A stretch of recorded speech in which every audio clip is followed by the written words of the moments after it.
नमस्कार मित्रांनो, the GK zone Marathi या चॅनलमध्ये आपले स्वागत आहे. आज आपण स्पर्धा परीक्षांसाठी आवश्यक असलेली प्रश्नोत्तरे घेणार आहोत. चला तर सुरू करूया. भारताने कोणत्या राज्यामध्ये सेमीकंडक्टरसाठी प्रमुख OSAT फॅसिलिटी सुरू केलेली आहे? भारताने गुजरात राज्यामध्ये सेमीकंडक्टरसाठी प्रमुख OSAT फॅसिलिटी सुरू केलेली आहे. OSATचा पूर्ण फॉर्म आउटसोर्स सेमीकंडक्टर असेंब्ली आणि टेस्ट असा आहे. ही सुविधा भारतातील पहिल्या पूर्णस्तरीय आउटसोर्स सेमीकंडक्टर असेंब्ली आणि टेस्ट प्लांटपैकी एक आहे. ही चिप असेंब्ली, पॅकेजिंग, चाचणी आणि चाचणीनंतरच्या सेवांसाठी एंड टू एंड सोल्युशन प्रदान करते, ज्यामध्ये पारंपरिक आणि प्रगत पॅकेजिंग तंत्रज्ञान दोघांचा समावेश आहे. हा प्रकल्प सानंद, गुजरात येथे आहे आणि तो अटलास इलेक्ट्रॉनिक या कंपनीच्या वतीने उभारण्यात आला आहे. या प्रकल्पाचे उद्घाटन भारताचे पंतप्रधान नरेंद्र मोदी यांच्या हस्ते ऑगस्ट 2025 मध्ये झाले. दरवर्षी जागतिक नारळ दिवस केव्हा साजरा करण्यात येत असतो? दरवर्षी जागतिक नारळ दिवस 2 सप्टेंबर रोजी साजरा करण्यात येतो.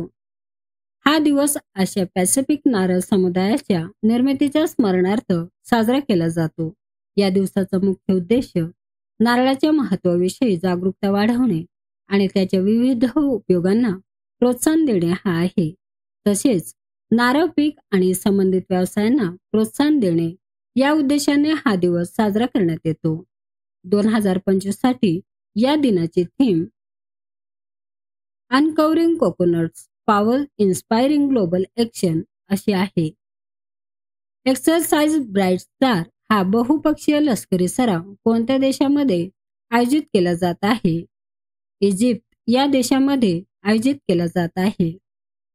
हा सराव इजिप्त आणि अमेरिका यांच्या नेतृत्वाखाली दर 2 वर्षांनी होतो.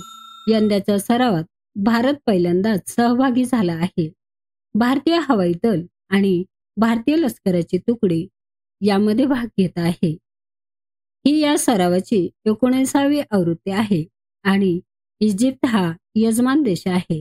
हा सराव 28 ऑगस्ट पासून 10 सप्टेंबर पर्यंत सुरू आहे. 1980 मध्ये या सरावाला सुरुवात झाली आणि भारताने 2025च्या ब्राईट स्टार सरावासाठी 700 सैन्य पाठवले आहे. दरवर्षी राष्ट्रीय पोषण आठवडा केव्हा साजरा करण्यात येतो? दरवर्षी राष्ट्रीय पोषण आठवडा 1 ते 7 सप्टेंबर या काळात साजरा करण्यात येतो. भारतात राष्ट्रीय पोषण आठवडा दरवर्षी 1 ते 7 सप्टेंबर या कालावधीत साजरा केला जातो. लोकांमध्ये संतुलित आहार, पोषणाचे महत्त्व आणि आरोग्यदायी जीवनशैली याबद्दल जनजागृती करणे हा उपक्रम महिला व बालविकास मंत्रालय यांच्या नेतृत्वाखाली राबविला जातो. ग्रँड चेस टूर फिनालेसाठी कोणत्या भारतीयाने पात्रता मिळवलेली आहे? ग्रँड चेस टूर फिनालेसाठी आर प्रज्ञानंद या भारतीयाने पात्रता मिळवलेली आहे. ग्रँड चेस टूर हा जगातील सर्वोच्च बुद्धिबळ स्पर्धांचा एक मालिकात्मक कार्यक्रम आहे. यात वर्षभर वेगवेगळ्या ठिकाणी स्पर्धा घेतल्या जातात, जसे की नॉर्वे, अमेरिका, रोमानिया इत्यादी. या स्पर्धातून गुण मिळवले जातात आणि त्या गुणांवर आधारित फिनालेमध्ये फक्त काही सर्वोच्च खेळाडूंना प्रवेश मिळतो. भारताचा तरुण बुद्धिबळपटू आर प्रज्ञानंद यांनी स्विंग फील्ड कप 2025 मध्ये भाग घेतला. त्याने या स्पर्धेत उत्कृष्ट कामगिरी करत दुसरे स्थान, रनर अप मिळवले. भारताने अलीकडेच कोणत्या शेजारील देशासोबत कृषी आणि संबंधित क्षेत्रातील तांत्रिक सहकार्याबाबत सामंजस्य करार केलेला आहे? भारताने अलीकडेच भूतान या शेजारील देशासोबत कृषी आणि संबंधित क्षेत्रातील तांत्रिक सहकार्याबाबत सामंजस्य करार केलेला आहे. या कराराचा मुख्य उद्देश भूतानच्या कृषी क्षेत्रात सुधारणा घडवून आणणे आणि तांत्रिक ज्ञान तसेच तंत्रज्ञानाचे आदान प्रदान करणे आहे. भारत आणि भूतान यांच्या दरम्यान एक MOU 28 ऑगस्ट 2025 रोजी थिम्फू येथे साईन करण्यात आला. ज्याच्या माध्यमातून कृषी आणि संबंधित क्षेत्रात तांत्रिक सहकार्य अधिक दृढ करण्यात येईल. भारतातील प्रगत शेती तंत्रज्ञान आणि उत्तम पद्धती भूतानाला पुरवणे, दोन्ही देशांच्या कृषी संशोधन संस्थांमध्ये सहकार्य वाढवणे, हा करार भारत सरकारच्या पडोशी प्रथम धोरणाचा एक भाग आहे, ज्यामुळे भारताच्या शेजारील देशांसोबत संबंध अधिक दृढ होत आहेत. कोणत्या राज्याने महिलांसाठी मासिक मदत योजना लाडो लक्ष्मी योजना मंजूर केलेली आहे? हरियाणा राज्याने महिलांसाठी मासिक मदत योजना लाडो लक्ष्मी योजना मंजूर केली आहे. हरियाणा सरकारने लाडो लक्ष्मी योजना ही महिलांसाठी मासिक मदत योजना म्हणून मंजूर केली आहे. या योजनेअंतर्गत हरियाणा सरकार दारिद्र्य रेषेखालील BPL आणि कमी उत्पन्न असलेल्या कुटुंबातील 23 ते 60 वयोगटातील महिलांना दरमहा 2100 रुपयाची आर्थिक मदत देईल. या योजनेसाठी वार्षिक कौटुंबिक उत्पन्न 3 लाखापेक्षा कमी असणे आवश्यक आहे. ही योजना 1 नोव्हेंबर 2025 पासून सुरू होण्याची शक्यता आहे. एशियन भारत युवा शिखर परिषदची 5वी आवृत्ती कोणत्या ठिकाणी आयोजित केली जात आहे? गोवा या ठिकाणी आयोजित केली जात आहे. 2025 साठी या परिषदेची theme connecting the youth shaping our future अशी आहे. या परिषदेचा मुख्य उद्देश भारत आणि आसियान सदस्य राष्ट्रांमधील तरुण नेत्यांना एकत्र आणून विविध व महत्त्वपूर्ण विषयांवर चर्चा घडवून आणणे आहे. या कार्यक्रमात भारत, आसियान सदस्य राष्ट्रे आणि तिमोर लेस्ते येथील 100हून अधिकहून तरुण नेते सहभागी झाले आहेत. हे नेते राजकारण, तंत्रज्ञान, शिक्षण, माध्यम आणि संशोधन संस्था यांच्यासारख्या विविध क्षेत्रांमधून आले आहेत.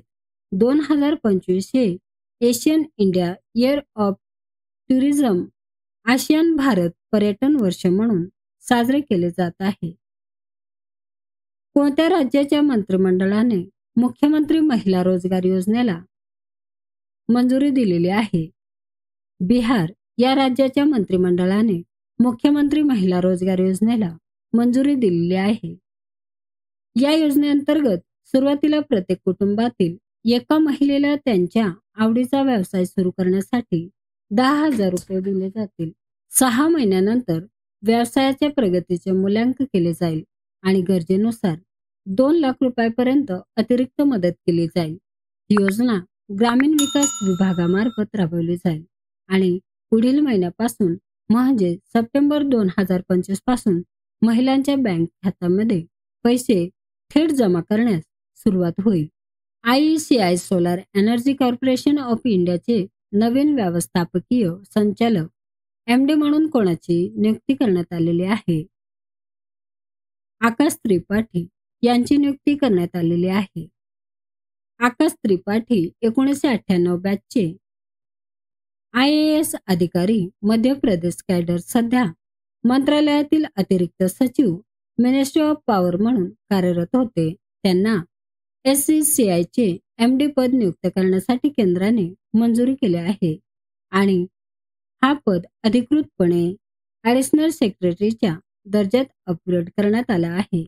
पहिली आंतरराष्ट्रीय पाली परिषद कोणत्या देशात आयोजित करण्यात आली होती? पहिली आंतरराष्ट्रीय पाली परिषद श्रीलंका या देशात आयोजित करण्यात आली होती. या परिषदेचे आयोजन श्रीलंकेतील भारतीय उच्चायुक्तालयाच्या सहाय्यक कार्यालय आणि पेराडिनिया विद्यापीठाने संयुक्तपणे केले होते. परिषदेत पाली भाषेच्या भविष्यावर आणि बौद्ध धर्मातील तिच्या भूमिकेवर चर्चा करण्यात आली. पाली भाषा ही बौद्ध धर्माच्या मूळ शिकवणांची भाषा आहे. या परिषदेत भारत, श्रीलंका आणि इतर अनेक देशातील पाली भाषा तज्ज्ञ आणि अभ्यासक सहभागी झाले होते. भारत सरकारने पाली भाषेला शास्त्रीय भाषेचा दर्जा दिल्यानंतर अशा आंतरराष्ट्रीय परिषदेचे आयोजन करणे हे या भाषेच्या प्रचारासाठी एक महत्त्वाचे पाऊल आहे. मित्रांनो, चॅनल आवडला असेल तर प्लीज नक्कीच सबस्क्राईब करा, व्हिडिओ लाईक करा. धन्यवाद.